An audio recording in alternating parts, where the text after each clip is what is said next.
Lumipas ang 3 araw na pamamalagi ni Jeho sa bahay nila kay Riel, ay siyang masayang balita naman ang hatid ng kanyang ama nang ito'y makauwi na ng bahay. Hindi na nagpang-abot pa ang dalawa dahil nagmamadali din si Jeho na umuwi. Bukod pa doon ay may mahalaga itong gagawin dahil nagkaroon ng agarang imbitasyon para sa mga piling tao lang. Hindi din akalain ni Kyril sa regalong inabot sa kanya ng kanyang ama. Isang napaka-eleganteng gown nang makita niya ito sa isang box. Kompleto na din ito. May Cinderella shoes pa itong kasama at may mga pares pang necklace at earrings na babagay sa kanyang susuoting gown. Kay lawak ng ngiti mo, anak. Masaya ka ba sa regalo ko sa'yo? Ngiting tanong nito. Opo naman, Papa. Ang kaso po ay baka hindi ko kayang suotin yan kasi hindi nababagay sa kagaya kong mahirap lang. Malungkot na sabi nito. Kyril, anak, minsan lang ito mangyari sa'yo. Kaya susuotin mo ito bukas ng gabi. Saka kung hindi mo ito susuotin, ibibigay ko ito kay Monet. Pananakot ni Papa. Ha? Isasama po natin siya, Papa? Gulat kong tanong. Oo, kaya kung ako sa'yo, isusuot ko na yan. Hala, sige, tapusin mo na yung ginagawa mo at titignan ko lang ang apo ko. Paalam nito. At nagtungo na siya sa kwarto kung saan binibihisa na ni Monet si Johan. Inayos ko na lang ang mga ibang gamit na idadala at mga importanteng gamit lang namin ni Johan ang aking ihahanda. Abala kaming lahat sa pag-alis. Kita ko sa mga mata ni Johan ang masayang ngiti nito na kanina pa niya hindi maialis. Sobrang excited ba na makapunta ulit ng Maynila? Johan, anak, lumingon ito sa akin. Yes, Mama. Why? Ngiting sabi nito. Are you excited? Yes, Mama. Super excited na po ako ulit makita si Daddy. Pero baby, kakauwi niya lang kanina ha. Sumimangot ang mukha nito.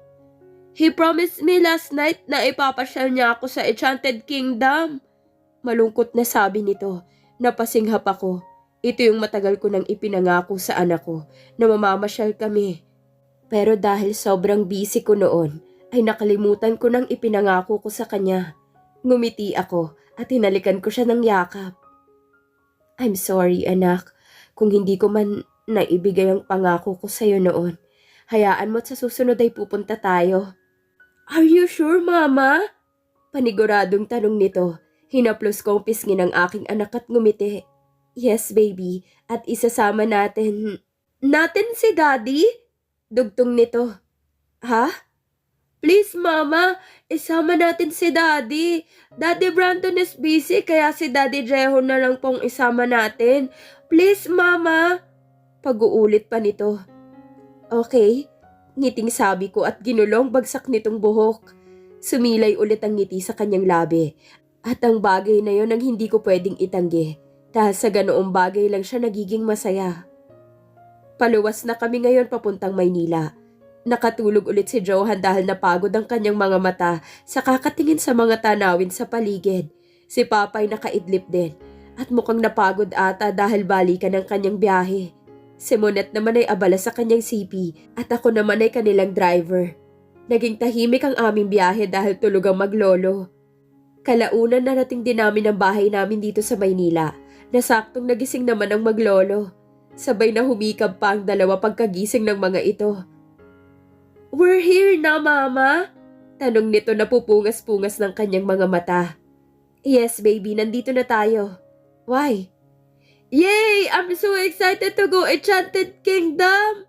Ngiting sabi nito na itinaas pa niya ang kanyang 2 kamay dahil sa tuwa nito. Sabay na kaming lumabas ng sasakyan dahil nauna na sina Monet at Papa na pumasok sa loob ng bahay dahil sa mga ibang dalang mga gamit namin na ipinasok nila sa loob.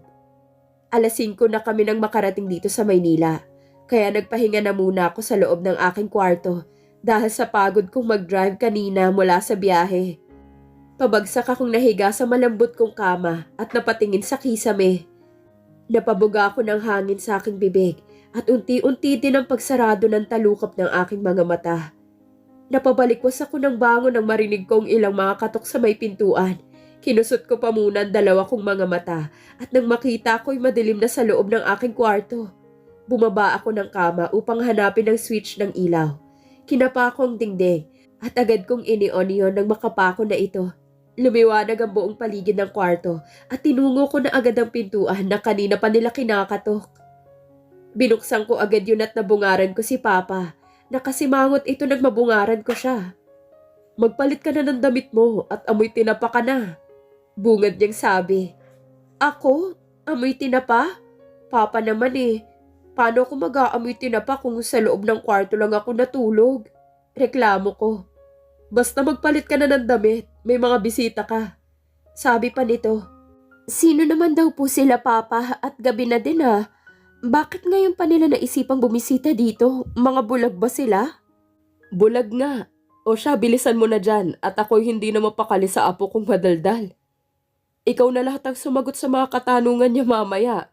Lahat na lang nang nakikita ay puro daddy ang tawag. Singhal nito. Napakamot ako ng ulo sa kanyang tinuran. Sige po, Papa, magpapalit lang ako saglit. Sabi ko at umalis na din si Papa pagkasabi ko niyon. Maingat kong inilak ang pinto, saka mabilis na nagpalit ng damit. Nagtungo muna ako sa banyo para makapag-toothbrush dahil naaamoy ko ng panis kong laway, saka ako lumabas pagkatapos. Nagwisik ako ng konting pabango ko bago ako lumabas ng kwarto. Habang pababa ako ng hagdan, iniisip ko tuloy kung sino mga bisita ko ngayong gabi. Pero nabato na lang ako sa kinatatayuan ko. Pagkababa ko nang makita ko na lang ang mga hindi ko inaasahang mga bisita. Sabay na napangiti ang dalawang lalaking nakaupo sa magkabilang single na sopa. Napalunok ako ng laway nang makita ko si Luke na siya pala ay isa sa mga bisita ko. Kinabahan ako kung nalaman ba niyang may anak ako dahil ang pagkakaalam ng kanyang ama ay wala pa akong anak dahil inilihim ko sa ibang pinagbubuntis ko for my security reason. Hey, natulala ka na dyan. Ngiting sabi nito. Ano kasi, nakakagulat ang pagbisita niyong dalawa eh. Sagot ko kay Luke. Ano nga palang meron at narito kayo? Kinakabahan na tanong ko saka tinungong long sofa at naupo ako roon. Nagkatinginan lang ang dalawang lalaki sa harapan ko at tila wala man lang isa sa kanilang gustong sumagot sa tanong ko. Ano? Magkakatinginan na lang ba kayong dalawa dyan? Naiinis na sabi ko sa kanila. You first. Sabi ni Luke kay Jeho. Ngumisi si Jeho kay Luke at ako naman ay napatingin-tingin lang sa kanilang dalawa. Tumikhim si Jeho kaya ako napatingin sa kanya at nagtama ang aming mga mata. Kyril, I just want to invite you tomorrow night for my date. If it's okay with you. Tumikhim din si Luke kaya hindi ko nasagot ang tanong ni Jeho. Kaya naman ako napatingin sa kanya. Actually, Kyril, yun din ang sasabihin ko sana. Pero kung si Jehong pipilihin mo for your partner date tomorrow night, I will allow him to be your date. Sarcastic kong saad nito. By the way, hindi na rin ako magtatagal dito at nasabi ko na ang nais kong sabihin. I'll go ahead. Paalam pa nito at tuloy-tuloy na lamang siya sa paglabas ng pintuan. Hindi na ako nakaimik pa dahil hindi ko inaasahan na ang dalawang gwapong nilalang na nasa aking harapan kanina ay gusto nila akong date. Gusto nila akong i-date. Nahilo na ata ako sa pagdedesisyon kanina kung sino sa kanilang pipiliin ko. Mabuti na lang at hindi na ako pinapili pa ni Luke at ipinaubaya na lang niya ako kay Jeho. Pero kung papipiliin talaga ako, I'll go with Jeho. Nag-usap pa naman kami ni Jeho. Pero saglit lang dahil nagmamadali din ito. Hindi din nagtagal ay sumunod na din siya kay Luke. Maayos naman na nagpaalam si Jeho. Ngunit sa pag-alis niya ay siya namang hinahanap ng aking anak. Hindi na nagpang-abot pa ang dalawa dahil ipinasyal pala kanina ni Monet si Johan sa park. Nang nasabi na ni Jeho ang nais niya na siya ang kasama ko bukas ng gabi. So it means iisang event lang ang aming pupuntahan. Kinabukasan maaga kaming namasyal ng aking anak kasama si Monet. Request ito ni Johan dahil ayaw nitong sumama sa event mamayang gabi. Oo nga naman, hindi kasi mahilig ang aking anak sa mga ganoong mga okasyon dahil mapapagod lang ito at hindi niya ma-e-enjoy dahil para sa matatanda daw ang event na yon. Naloka talaga ako sa kanyang tinuran kaya pinagbigyan ko ang kahilingan ni Johan na mamasyal habang nasa malayo kami. Nasa malayo naman ang kanyang tanaw nang makita ko ang isang sorbetero sa di kalayuan mula sa amin. Gusto mo ng ice cream, baby? Yes, Mama. Pwede po. Sure anak, ngiting sabi ko. Yay! Tuwan-tuwang sabi nito with patalon-talon pa. Okay baby, dito ka muna kay Tita Monette ha, at bibili si mama ng ice cream. Bilin ko sa kanya. Yes po mama! Nakangiting tugon nito. Nagtungo na ako sa may nagtitinda ng sorbetes pagkapaalam ko kay Johan at bumili ng 3 pirasong ice cream para sa kakainin namin. Ilang minuto lang ang itinagal ko. Pabalik na ako kung saan ko iniwan si Johan at Monette. Tanaw ko na siya na nakangiti mula sa kanyang kinauupuan. Thank you po, Mama! Sambit nito nang inabot ko sa kanya ang kanyang ice cream at ang isa naman ay para kay Monette. Thank you, sabi ni Monette pagkaabot ko sa kanya ng isa. Sana po, Mama, kasama po natin si Daddy Jeho at si Johara para mas masaya po, di ba? Sabi nito, nagkatinginan kaming dalawa ni Monette nang sabihin niya yon. Anak, gusto mo pa ba? Bibili ulit si Tita Monette mo? Sabi ko, pero nag-aya na itong umuwi na lang pagkaubos namin ng ice cream. Malungkot ang aking anak nang kami makauwi sa bahay. Naiintindihan ko naman siya kung anong kanyang nararamdaman, pero hindi pa ako handa na sabihin ang totoo sa kanila. Magdadapit na hapon na at naghahanda na kami para mamaya sa gaganaping event. Napatingin ako sa aking ama kung saan naroon ang susuotin kong gown para mamaya habang inaayusan ako ni Monette. Walang patid sa aking labi ang hindi mapangiti. Dahil ngayon ko lang mararanasan na mapabilang na dumalo sa ganitong engranding kaganapan. Habang patapos na akong ayusan ni Monette, doon na ako unti-unting nakakaramdam ng kaba. Hindi ko alam dahil siguro na rin kung paano ako makikihalubilo sa mga mayayamang mga angkan lalo na't isa lang kaming hamak na mahirap. Saktong 6:00 na ng gabi. Naisuot ko na din sa wakas ang aking gown. Ang ganda mo, Kyril! Perfect ang beauty mo tonight and I'm sure na hindi ka hahayaan ni Jeho na maagaw ng iba. Ngiting sabi ni Monette. Salamat. Ngiting sabi ko, kasabay yun na sabay naming marinig ang ugong ng sasakyan sa tapat ng aming bahay. I think si Jeho na yung dumating. Bigla na naman akong nakaramdam ng pagkaba sa aking dibdib dahil siya ang aking partner ngayong gabi. Atsyus! Nanginginig ka, Kyril! Puna ni Monette. Huwag kang kabahan dahil masisira ang beauty mo. Si Jeho lang yan, okay? Parang hindi naman kayo mag-on noon eh. Hanggang ngayon pa ba nahihiya ka pa din sa kanya? Tumayo ako sa kinauupuan ko nang matapos niya akong masuotan ng hikaw at necklace na sobrang bumagay sa aking suot na gown. Paroon pa rito ang aking lakad dahil sobrang kinakabahan talaga ako ngayon. Kasi hindi na ako makakaurong pa. Kinakabahan kasi ako, Monette eh. Alam mo namang first time ko to eh. Kinakabahang sabi ko. Pwede pang maupo ka na muna kasi akong nahihilo sa'yo eh. Reklamo nito habang biglang may kumatok sa may pintuan. Ako na magbubukas, sabi ni Monette at tumayo na ito mula sa kanyang kinauupuan. Binuksan nitong pintuan at bumunga doon si Papa na nakabihis na din. Asan si Kyril? Dinig kong sabi ni Papa, iniluwag naman ni Monette ang pintuan, saka rumihistro sa kanyang muka ang ngiti, sa kanyang labi. Ang ganda mo, anak. Manghang sabi nito. Pero wag mong kakalimutan magpabango ha, na ikinahalakhak naman ni Monette. Alam mo tito, may point ka. Saka tinawanan lang nila akong dalawa. Hala, grabe kayo sa akin ha. Inis na sabi ko at dinampot ko ang Victoria's Secret, saka iwinisik ko kay Monette. Oh hayan, mabango ka na din at baka ikaw kasing naaamoy ni Papa na mabaho eh. Inis na sabi ko pa kay Monette. Joke lang naman yun, anak. Gusto ko lang naman maging mabango ka sa tabi ni Jeho. Biro pa nito. Papa naman, sa dinami-daming dumikit na sa akin pero si Jeho lang ang hindi nagsabing mabaho ako. Saka gustong-gusto niya kaya ang amoy ko. Giit ko, pero wala naman akong masamang amoy ah. Grabe sila.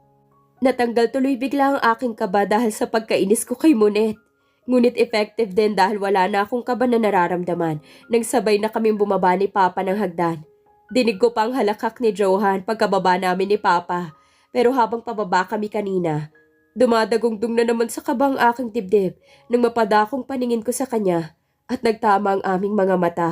Isang hakbang na lang sana para marating ko na ang sahig pero doon ako nahinto. Dahil nabato ako sa kinatatayuan ko. Ang gwapo ngayon ni Jeho sa kanyang suot na bumagay sa kanyang tindig. Tumayo siya mula sa sofa at nagtungo siya sa akin. Tumigil naman sa paghalakhak ang aking anak dahil alam kong nanonood ito sa amin. Tumikhim si Papa nang ako'y napatulala sa paninitig ko kay Jeho. Sumilay naman ang ngiti sa labi ni Jeho dahil sa pagtikhim ni Papa. "You're beautiful tonight, Kyril," manghang sabi ni Jeho. "Thank you," ngiting sagot ko. "Kahit di naman ikaw ang gwapo mo." Sa loob-loob ko na lang, sa kanya inabot ang kanyang kanang braso. Ikinawit ko naman agad ang aking kaliwang braso nang biglang magsalita si Papa. "Grabe, ang daming langgam sa dingding, iha. Sobrang traffic na din sa daan. Hindi na din makakadaan ng mga langgam." Pagbibiro ni Papa, tipid na napatawa si Jeho kay Papa dahil nasa likuran ko pala siya. Basta ako'y lihim na kinikilig at hindi na pinansin pa si Papa. Sabay-sabay na kaming umalis na tatlo at si Papa naman ay nakasakay mula sa sasakyang ginagamit ko. "Are you feeling nervous?" tanong ni Jeho nang kami makasakay na. "Hindi naman, sakto lang. Saktong kaba lang," tipid kong tugon. "Okay, be confident. Okay, sweetheart. Kasama mo naman ako, kaya dapat ay magiging panatag ang loob mo kapag akong kasama mo," sabi nito at itinoon na sa pagmamaneho nito ng sasakyan. Lihim akong napangiti sa kanya dahil sa kanyang tinuran. Kalaunan mga 1 oras ay narating na namin ang mismong hotel kung saan gaganapin ang event. Hindi talaga maalis-alis ang pakiramdam ko sa pagkaba habang ako'y pababa na ng sasakyan. Muli na naman akong inalalayan ni Jeho sa aking bewang at marahang hinapit niya ito. Diretsyong tinungo na namin ang entrance. Habang kabilaan naman ang pagkuha ng mga litrato ng mga nakaabang na media pagkapasok sa loob ng ground floor. "Shit!" Mahinang mura ni Jeho. Hindi ko alam kung bakit ito napamura. Ayaw niya yun? Para kaming isang sikat na artista, kaya kami kinukuhanan ng mga litrato. Meron ding isang ginang na nagmumura din ito dahil sa galit nang marinig naming dalawa ni Jeho. Namataan ko na lang nang makita ko ang mommy ni Jeho. Kasunod din si Lola Amanda at ang daddy ni Jeho. Tila nagulat din si Jeho dahil narito din sila sa event. Lumapit ang daddy ni Jeho sa gawing table namin. "What's going on here?" Kunot noong tanong ng daddy ni Jeho. "I don't know, Dad. I thought this is a party of Mr. Ching. I was thought you're not invited." Takang sabi ni Jeho nang biglang magsalita ang MC dahil mag-uumpisa na ang party. Nakangiting lumapit naman sa amin si Lola Amanda at kanya akong binate. Tanging mommy lang ni Jeho ang nasa kabilang mesa at doon kasama niyang naupo ang mga kaibigan nito. Nang matapos magsalita ang MC, may isang malaking projector sa may stage ang ipinapalabas nila na tungkol sa mga products na naging popular sa iba't ibang panig ng bansa. Kaya mas lumago at umangat ang kumpanya ni Mr. Ching. Habang pinapanood namin yun at masayang mga usap-usapan ng mga tao sa kani-kanilang mga pwesto, bigla na lang na-close up ang mukha ng mami ni Jeho kaya sa kanya napatingin ang lahat. "Hey, what is this?" Naiinis na sabi ni Ginang sa Abedra. Biglang umakyat sa stage si Don Escobar. At si Papa naman ay yukong-yukong kanyang ulo nang siya'y umakyat sa stage. Doon na ako kinabahan dahil hindi sa ganitong paraan ang nais ko para maghiganti. Kinakabahang napatingin sa akin si Jeho nang magsalita si Don Escobar. "Ano to, sweetheart? Ipaliwanag mo nga sa akin kung may alam ka ba sa nangyayari?" Tanong nito. Halos ganoon din ang kanyang daddy at Lola Amanda na sa akin nakatingin.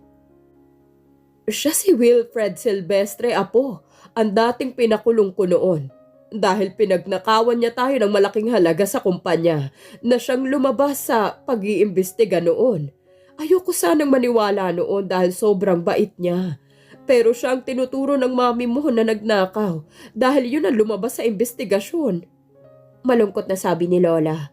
Napayuko na lang ako dahil nalaman na ni Jeho ang lahat. Pero wala na kaming magagawa ni Papa. Dahil hindi na namin mapipigil pa si Don Escobar sa kanyang ninanais na gawin. Nang malaman ng lahat ng tao na si Ginang sa Abedra nga ang nagnakaw ng malaking halaga sa kumpanya ng sa Abedras GC at hindi ang aking ama, ay agad siyang tinakip ng mga pulis, kasabay naman ang pag-alis ng mga kaanak nito. "Jeho," tanging sambit ko dahil alam kong nasaktan din ito sa kanyang nalaman. Naiwan na lamang akong mag-isa dito dahil sa pagsugod ni Jeho sa kanila. Tama ba na hanggang dito'y nagawa ko pa din siyang paglihiman?